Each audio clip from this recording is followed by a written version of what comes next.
해드리겠습니다. 성경은 사무엘상 1장 9절에서 18절까지 말씀입니다. 구약 성경 409쪽입니다. 그들이 실로에서 먹고 마신 후에 한나가 일어나니 그때에 제사장 엘리는 여호와의 전 문설주 곁에 의자에 앉아 있었더라. 한나가 마음이 괴로워 여호와께 기도하고 통곡하며 서원하여 이르되 만군의 여호와여, 만일 주의 여종의 고통을 돌보시고 나를 기억하사 주의 여종을 잊지 아니하시고 주의 여종에게 아들을 주시면 내가 그의 평생에 그를 여호와께 드리고 삭도를 그의 머리에 대지 아니하겠나이다. 그가 여호와 앞에 오래 기도하는 동안에 엘리가 그의 입을 주목한 적 한나가 속으로 말하며 입술만 움직이고 음성은 들리지 아니하므로 엘리는 그가 취한 줄로 생각한지라. 엘리가 그에게 이르되 내가 언제까지 취하여 있겠느냐? 포도주를 끊으라 하니 한나가 대답하여 이르되 내 주여 그렇지 아니하나이다. 나는 마음이 슬픈 여자라 포도주나 독주를 마신 것이 아니오 여호와 앞에 내 심정을 토한 것뿐이오니 당신의 여종을 악한 여자로 여기지 마옵소서. 내가 지금까지 말한 것은 나의 원통함과 격분됨이 많기 때문이다 하는지라. 엘리가 대답하여 이르되 평안히 가라. 이스라엘 하나님이 내가 기도하여 구한 것을 허락하시기를 원하노라 하니 이르되 당신의 여종이 당신께 은혜 있기를 원하나이다 하고 가서 먹고 얼굴을 다시는 근심빛이 없었더라. 아멘. 이 시간 김민수 전사가 나오셔서 한나가 마음이 괴로워서라는 말씀으로 말씀 전해 주시겠습니다. 많은 은혜 받으시기 바랍니다.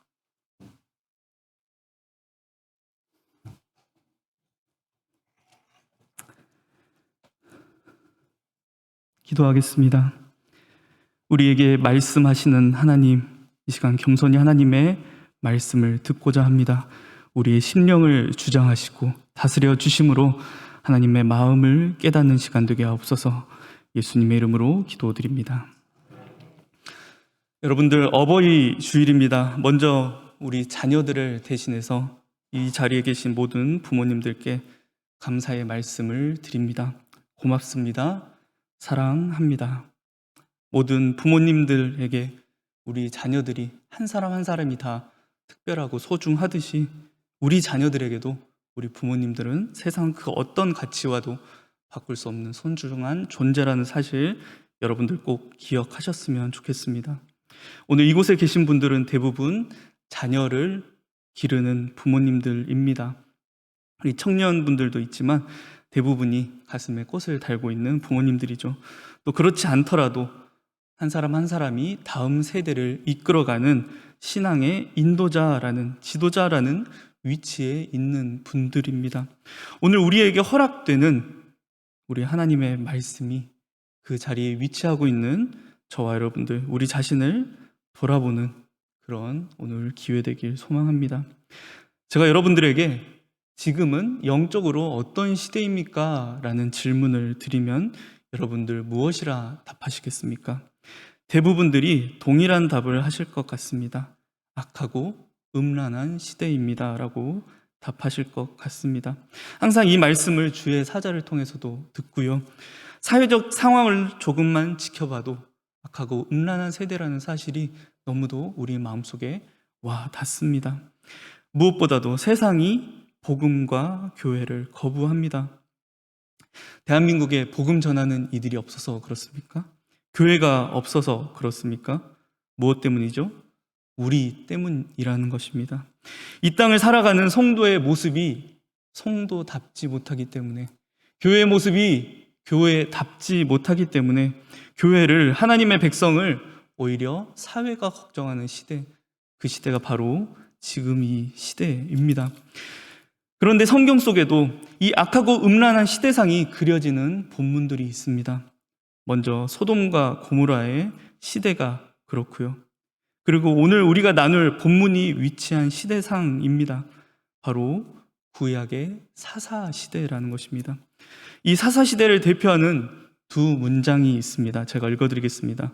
먼저는요, 이스라엘 자손이 여호와의 목전에 악을 행했다라는 문장과 그때 이스라엘에 왕이 없으므로 사람이 각기 자기 소견에 옳은 대로 행하였더라라는 문장입니다.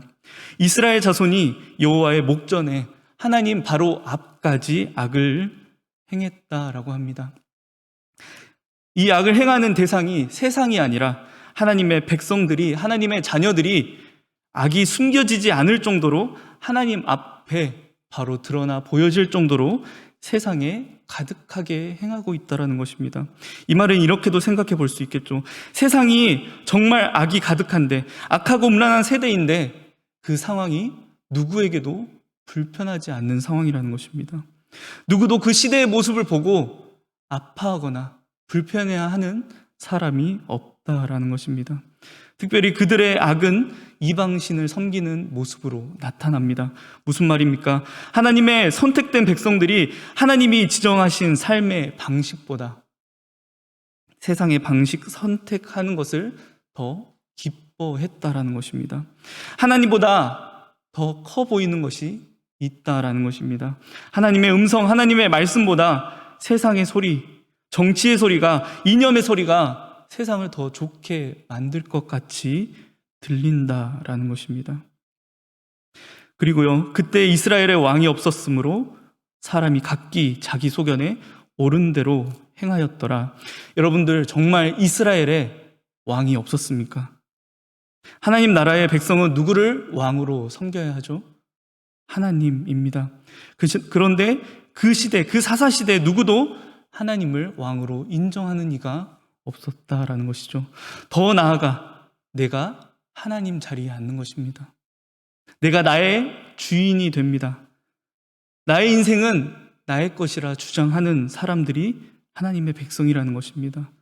하나님의 백성이 하나님의 법대로 살지 않아도 불편함을 느끼지 않던 시대, 세상의 법을 따르는 게 더 당연하게 느껴지던 시대, 내가 나의 주인 되던 시대, 그게 바로 사사 시대였다라는 것이죠. 더 큰 문제는요, 종교 지도자들, 그 백성들의 신앙을 책임지는 사람들이 마찬가지였다라는 것이죠. 아니요, 더 문제였다라는 것입니다. 사사기 17장에 등장하는 미가라는 사람의 가정에 레위인이 제사장으로 고용됩니다. 우리가 그냥 표면적으로만 보면 하나님을 정말 잘 섬기고 싶어서 제사장을 고용했나 보다라고 우리 느껴질 수도 있습니다.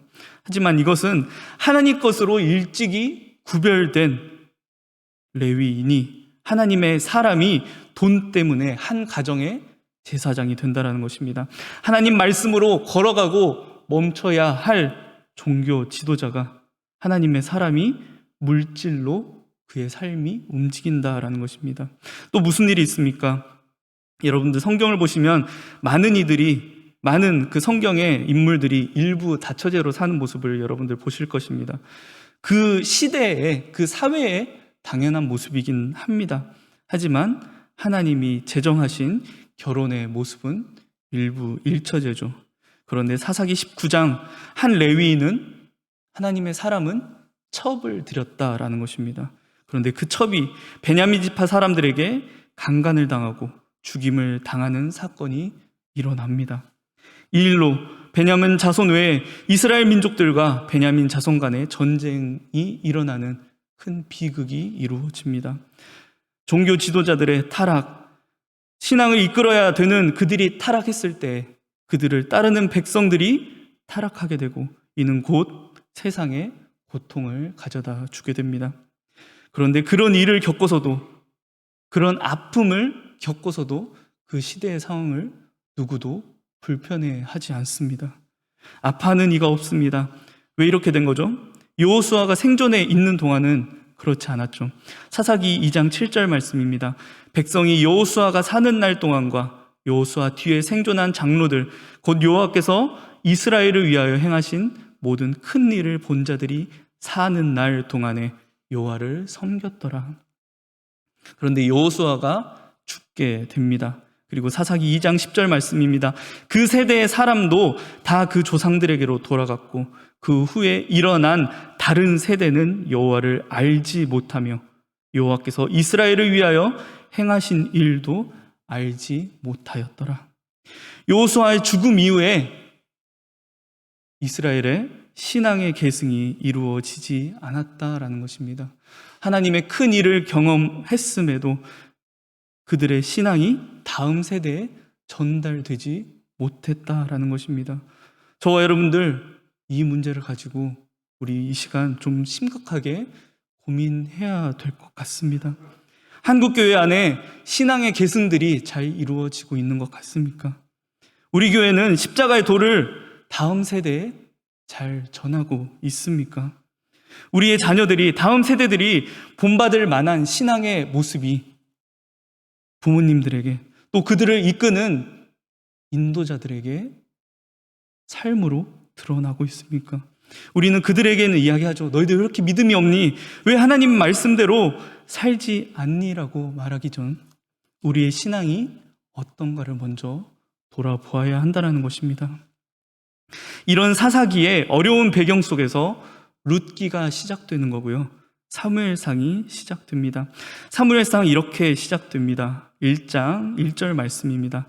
에브라임 산지 라마다임 소빔에 에브라임 사람 엘가나라 하는 사람이 있었으니, 엘가나라는 사람이 등장합니다. 그리고 1절부터 3절을 보시면 이 사람의 출신, 또 족보, 가정의 상황, 그들의 삶의 모습이 상당히 자세히 소개되어 있습니다. 사실 사무엘상을 읽는다, 시작한다라고 한다면 여러분들은 어떤 인물이 가장 먼저 떠오르십니까? 한나겠죠. 그런데 사무엘상 1장 1절, 그리고 사무엘상을 기록하고 있는 저자는 엘가나에게 집중하고 있다는 것입니다. 이 엘가나의 역할, 왜 그 저자가 이 엘가나를 소개하고 있습니까? 바로 그 시대의 상황을 먼저 소개한다는 것입니다.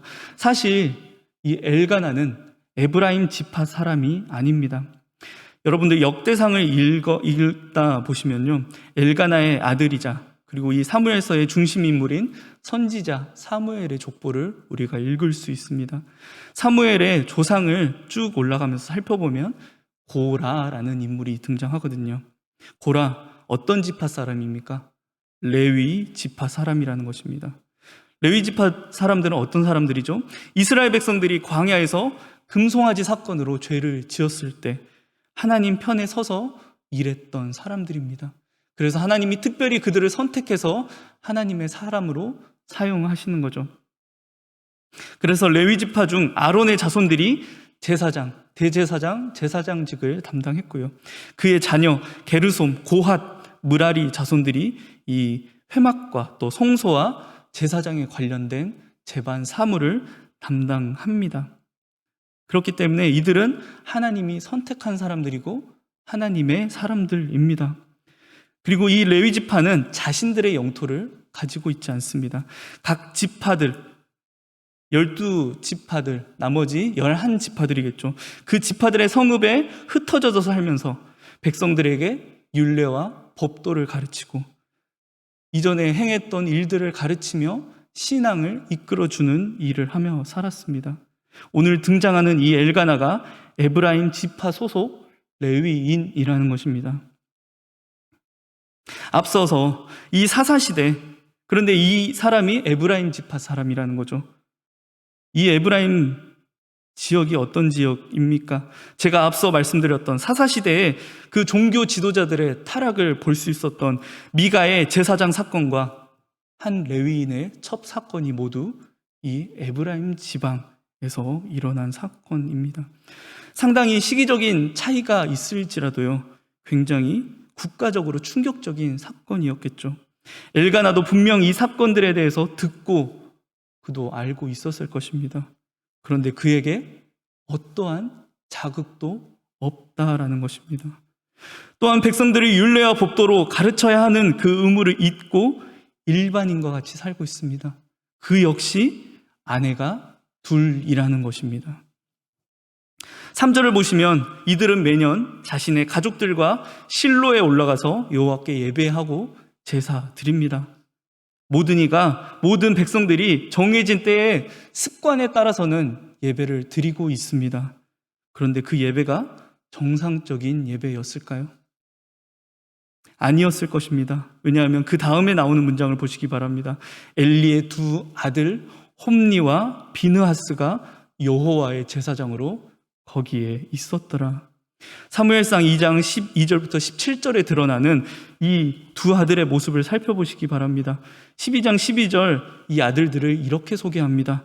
행실이 나빠 여호와를 알지 못하더라. 제사장인데 하나님과 가장 가까워야 하는 사람인데 하나님을 누구보다 잘 알아야 하는 사람인데 제사장들이 여호와를 알지 못한다라는 충격적인 사실을 성경은 고백하고 있습니다. 이들은 제사 때 드려지는 그 사람들의 재물을 자신의 것으로 빼돌립니다. 그런데 그 시대 누구도 이들의 잘못이라 이야기하지 않는다라는 거죠. 여러분들, 이 시대상을 기록하고 있는 1절부터 3절까지, 사무엘상 1절부터 3절까지 이 어두운 시대상을 기록하고 있는 저자의 감정이 느껴지십니까?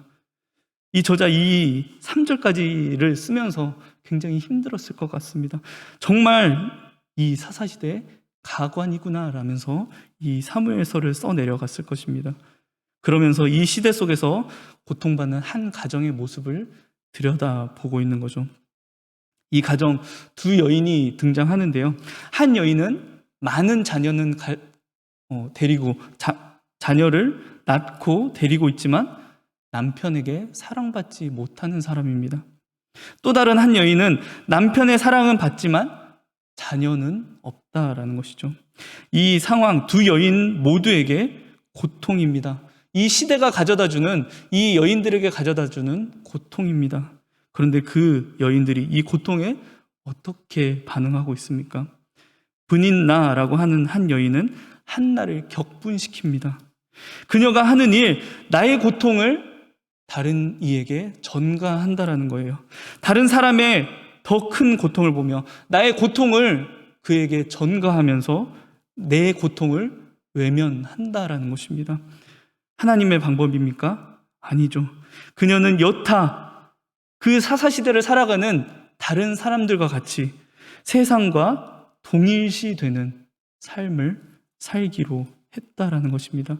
그 삶을 선택했고 그것으로 자신의 고통을 잊고자 했습니다. 그런데 오늘 본문에 등장하는 한나 어떻습니까? 그녀의 고통은 자녀를 가지지 못하는 현실이죠. 그 시대상에서는, 그 한나가 있던 시대상에서는 자녀를 갖지 못한다라는 사실은 곧 저주받은 자로 여겨지는 현실이었습니다. 그런데 그녀, 그 아픔, 그 고통을 가지고 하나님 앞에 나아갑니다. 그리고 하나님께서는요, 그 저주받은 여인을 사용하십니다. 한나에게 자녀를 갖지 못하는 괴로움은 분명 개인적인 괴로움일 것입니다. 원통하고요, 격분이 됩니다. 말씀 보시면 그가 그렇게 고백하고 있죠.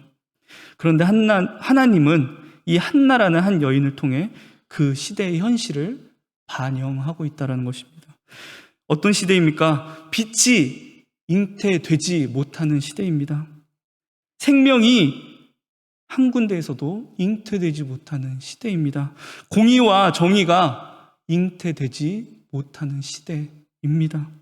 사실 이 한나의 괴로움은 한나 스스로는 알지 못하지만 어떤 선한 것 하나도 잉태하지 못하는 이 땅을 바라보시는 하나님의 아픔인 것입니다. 그 한나 곁에 있는 엘리를 보시기 바랍니다. 하나님의 아픔으로 기도하는 한나를 술 취했다 여기고 있습니다. 그의 위치는 대제사장입니다. 일반 제사장들보다 더 하나님과 사회적, 종교적 위치가 하나님과 가까워야 하잖아요. 그런데 누구보다 하나님의 마음을 알고 있어야 하는 인물입니다. 그런데 그는 자신의 한 백성, 그 백성의 아픔도 들여다볼 줄 모릅니다. 곧 하나님의 마음도 들여다볼 줄 모르는 인물이라는 것입니다. 저는 이 엘리의 모습을 보면서 정말 두려움이 많습니다. 이 시대를 살아가는 우리 다음 세대들의 아픔을 내가 못 보고 있진 않은가? 그리고 그 안에 담긴 하나님의 아픔을 내가 바라보지 못하고 있는 것은 아닌가? 저 이 말씀을 준비하면서 제 자신을 다시 한번 돌아봅니다. 그리고 저는 이처럼 기도했습니다. 하나님, 우리의 학생들이, 우리의 자녀들이 세상이 지쳐 세상에 받은 상처 때문에 저에게 찾아올 때 제가 그들에게 세상의 방법으로 세상의 잣대를 들이미는 것이 아니라 온전히 하나님의 마음으로 품을 수 있는 인격 되게 해달라 하나님 앞에 기도했습니다. 이곳에 계신 분들, 다음 세대를 이끌고 가고 있는 우리 교회의 인도자들, 또 지도자들을 위해서, 그들을 위해서도 여러분들 기도해 주시기 바랍니다. 이 엘리의 질문을 듣고 한나가 대답합니다. 여호와께 나의 심정, 나의 마음을 통한 것입니다. 저와 여러분들의 기도 가운데에서도 이 한나와 같은 시인이 있길 바랍니다. 우리 교회가 하나님의 마음이 통하는 교회 되길 바랍니다. 우리 교회가 하나님의 마음으로 기도하는 교회 되길 소망합니다. 악한 세대임을 알면서도 그와 동화된 채 감각 없이 살아가는 우리가 되지 않길 바랍니다. 세상에 상처받으며 말씀 없이 헤매고 있을 우리 다음 세대를 바라보며 하나님의 마음으로 아파하는 저와 여러분들 되길 바랍니다. 네, 이 세대는 경쟁에서 살아남아야 합니다. 내가 살려면 남을 죽여야 하는 시대입니다. 말씀을 보면, 하나님의 말씀을 보면 내가 죽어야 한다라고 말씀하는데 그것만으로 이 세상을 이겨낼 수, 살아낼 수 없을 것처럼 보입니다. 우리 부모님들, 하나님의 말씀으로 충분히 살아갈 수 있다는 것을 여러분들 보여주시기 바랍니다. 남들도 다 저렇게 사는데 너는 뒤처져선 안 되지가 아닙니다. 물론 저에게는 아직 자녀가 없습니다. 또 자녀를 계신 분들은 저에게 이런 얘기를 할 수도 있죠. 당신이 한번 자녀를 가져보라고요. 저도 자녀가 생겼을 때 제가 어떻게 반응할지 모르겠습니다. 그런데 그런 우리들의 세상과 동일화된 반응들을 보며 말씀과 세상 사이에서 우리 아이들이 지쳐간다는 것입니다. 그리고 서서히 세상에 동화되어 갑니다. 우리의 가정만큼, 우리 교회에 있는 이 가정만큼은 악한 세상 속에서 우리 아이들이 말씀으로 보호받고 안식할 수 있는 곳이 되길 소망합니다. 그리고 한나가 서원합니다. 11절 말씀이죠. 만군의 여호와여, 만일 주의 여종의 고통을 돌보시고 나를 기억하사 주의 여종을 잊지 아니하시고, 주의 여종이라는 고백을 하고 있습니다. 모든 이가 내 뜻대로 살던, 내 스스로가 나의 주인 되던 그 시대에 한나는 이제 여호와를 주님으로 받아들인다라는 것입니다. 주의 여종에게 아들을 주시면 내가 그 평생에 그를 여호와께 드리고 삭도를 그의 머리에 대지 아니하겠나이다. 이상하지 않습니까? 그토록 바라던 자녀였는데 하나님께 드린다라고 하는 거죠. 한나는 왜 이런 기도를 할 수 있습니까? 이전까지는 내 상황이 내 삶을 움직이는 주인이었는데, 내가 자녀를 갖는 것이 내 삶을 움직이는 나의 주인이었는데, 이제 그녀는 믿음으로 하나님이 주인 되심을 고백했기 때문입니다. 그리고 사무엘을 드리겠다라는 건 사무엘 레위인이죠. 원래 하나님의 것을 하나님의 것으로 드리겠다라는 고백입니다. 원래 이전에 있었던 정상적인 신앙으로 내가 다시 돌아가겠다, 회개하겠다라는 고백이 이 한나의 서원입니다.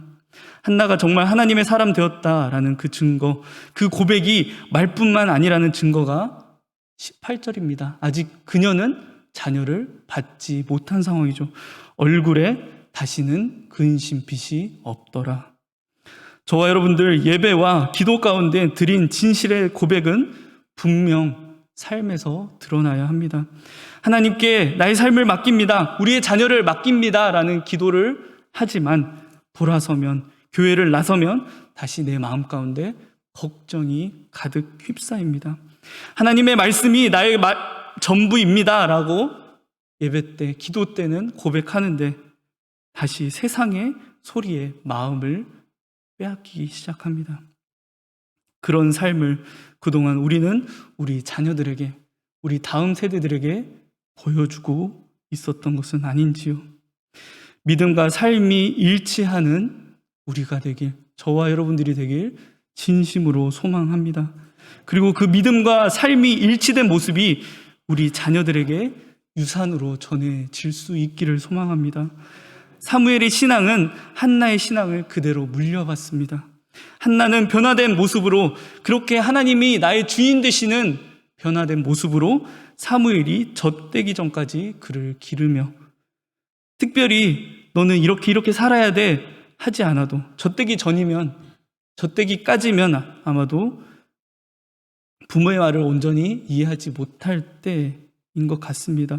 그녀가 특별히 어떤 말들로 신앙교육을 하지 않아도 그녀의 삶이 사무엘에게 그대로 전달된다라는 것입니다. 잠시지만 그녀 곁에서 자란 사무엘을 통해 하나님은 그 시대의 어두움을 깨고 새로운 시대를 여신다라는 것입니다. 여러분들, 사무엘상에 등장하는 이 한나의 이야기는 내가 정말 최선을 다해 뼈 빠지게 하나님께 기도했더니 하나님이 응답하셔요 라는 그런 이야기가 아닙니다. 누구도 하나님을 찾지 않던 가장 어둡던 시대에 세상에서 가장 낮은 자, 가장 저주받은 자를 사용하셔서 새로운 시대를 여신다라는 복음의 이야기입니다. 저와 여러분들, 이 악하고 음란한 세대, 이 어두운 세대 속에서 한나와 같이 쓰임받는 저와 여러분들 되길 소망합니다.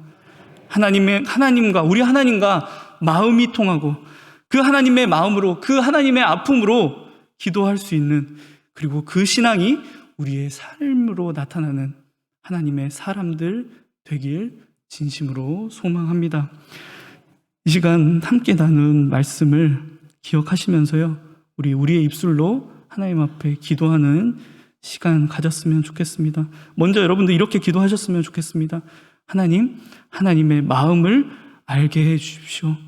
하나님의 마음이, 내 마음이 하나님과 통하게 해 주십시오 라고 고백하시기 바랍니다. 그리고 이 시간 결단하십시오. 하나님께 고백하는 이 신앙이 내 삶에서 드러나길 원합니다.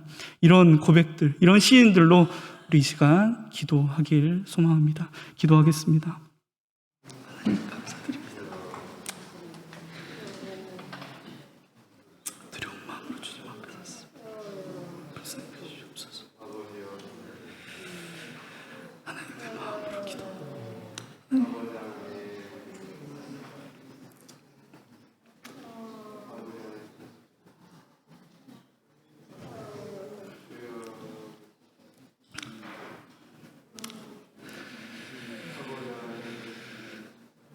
제가 기도하겠습니다.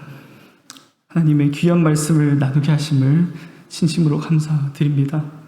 악하고 음란한 시대를 바라보며 하나님의 마음으로 기도할 수 있는 우리 교회 되길 진심으로 소망합니다. 이 시간 우리의 입으로 시인했던 그 마음들, 그 고백들이 자녀들 앞에서, 다음 세대들 앞에서 삶으로 드러나길 진심으로 소망합니다. 그 모습이 정말 다음 세대의 유산으로 전해져서 그들이 하나님을 잊는 세대가 아니라 온전히 하나님의 나라를 이루는 하나님의 자녀들 되게 하옵소서. 예수님의 이름으로 기도드립니다.